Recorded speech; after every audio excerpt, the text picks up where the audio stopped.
শুরুতেই বলে রাখি, আজকে ষষ্ঠ নম্বর ক্লাসটি অত্যন্ত গুরুত্বপূর্ণ। ভিডিওটি না টেনে সম্পূর্ণ দেখব এই ক্লাসটি। আপনাদের সকলকে যথাযথ সম্মান ও আন্তরিক শুভেচ্ছা জানিয়ে শুরু করছি আজকের এই গুরুত্বপূর্ণ ক্লাসটি। কথা বলছি আমি মোহাম্মদ ইমান।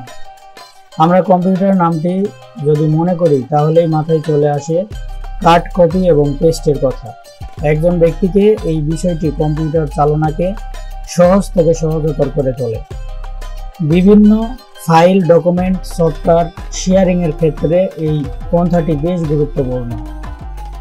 তেমনই গুরুত্বপূর্ণ বিষয় Microsoft Word, Excel, PowerPoint ইত্যাদি কর্মসক্ষম অ্যাপ্লিকেশনগুলোতে।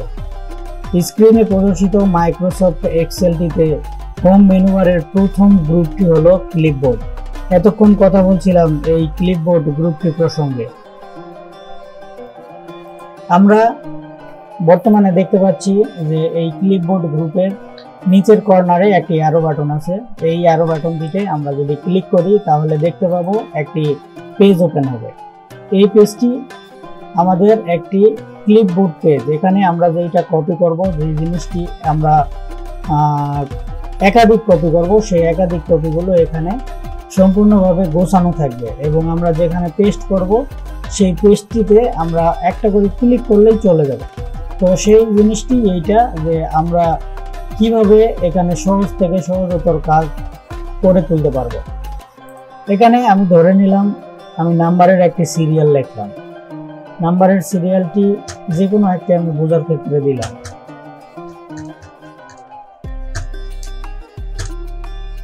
এখানে আমার আছে কাউন্টে 6। এখানে আমরা যেটা দেখতেছি নিচে যেটা দেখতেছি এখানে কাউন্ট 6 মানে আমার এখানে 6টি সারিতে লেখা আছে এবং 6টি লেখা আমার আলাদা আলাদা সেলের মধ্যে আছে। এখানে সেল সংখ্যা হলো 6, আমার লেখার সংখ্যাটি 6 এবং আমার সাম মানে এখানে তার যোগফল আছে এইটা, এই যোগফলটি এবং এখানে আছে হলো অ্যাভারেজ মানে আমার এই যোগফল এবং এই অ্যাভারেজ কত, এটা হলো একটা গাণিতিক বিষয়ের উপর পড়ে গেছে, কিন্তু আমরা বর্তমান গাণিতিক বিষয়টি শিখতেছি না। এখানে যদি আমি ইংরেজিও কোনো কিছু লিখি কিংবা যে কোনো বিষয়টি এখানে লিখি তাহলে আমরা এই বিষয়টিকে এখানে কপি এবং পরবর্তীতে পেস্ট করতে পারবো। এখানে আমি কপি করলাম, একটা করে এখানে সিলেক্ট করলাম, এখানে কপি করলাম। এখানে এই কপিটি এইখানে আমাদের যোগ হয়ে গেল।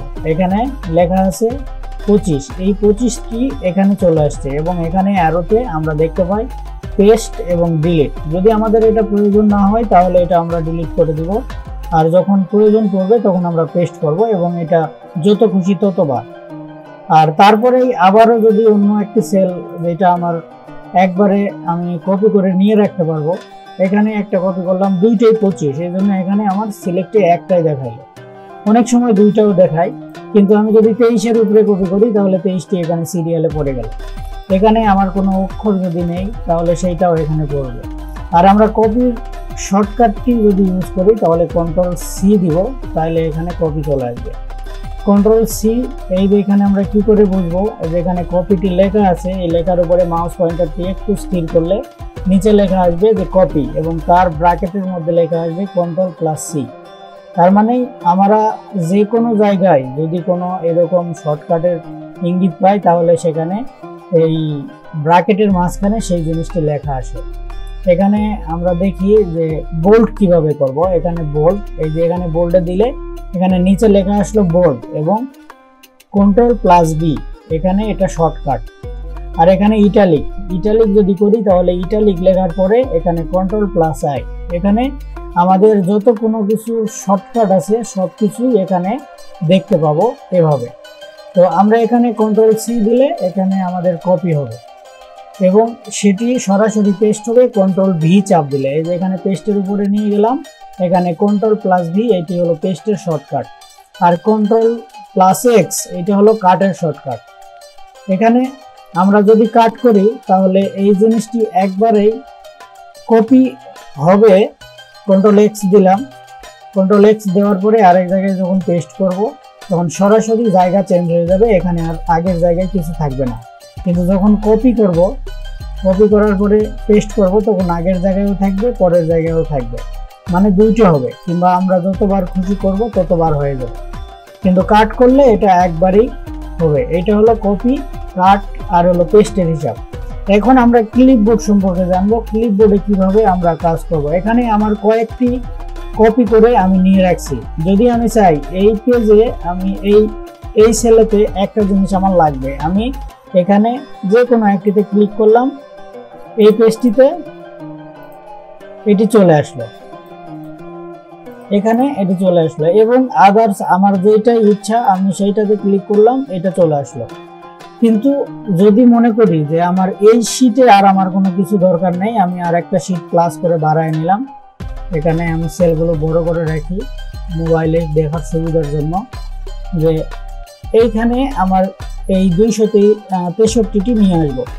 এখানে ক্লিক করলাম, চলে আসলো। মানে আমি যে কোনো জায়গায় এই জিনিসগুলোকে আমরা ফেলতে পারি। যখন আমাদের এটা প্রয়োজন শেষ হয়ে যাবে, এখানে ডাইরেক্ট ক্লিয়ার অল করলেও হবে, আবার একটা একটা করেও যদি আমি ডিলিট করি তাহলেও চলবে।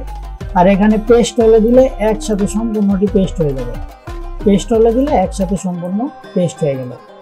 আর এইখানে আমরা যেভাবে শিখলাম কিংবা দেখলাম, সেটা যে আমাদের সুবিধা করার জন্য যা আছে সব এই ক্লিপবোর্ডের মধ্যে আছে। আমাদের সুবিধার মতো যদি কোনো কিছু করতে চাই তাহলে এই ক্লিপবোর্ড থেকে আমরা আগে কপি করে রাখতে পারি এবং পরবর্তীতে পেস্ট করতে পারি।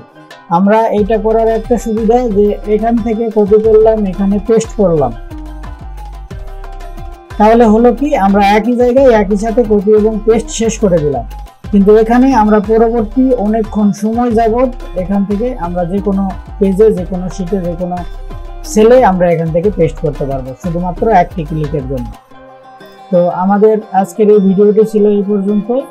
আজকে আমরা ক্লিপবোর্ড সম্পর্কে শিখলাম এবং কপি, পেস্ট, কাট এবং এর শর্টকাটগুলো শিখলাম।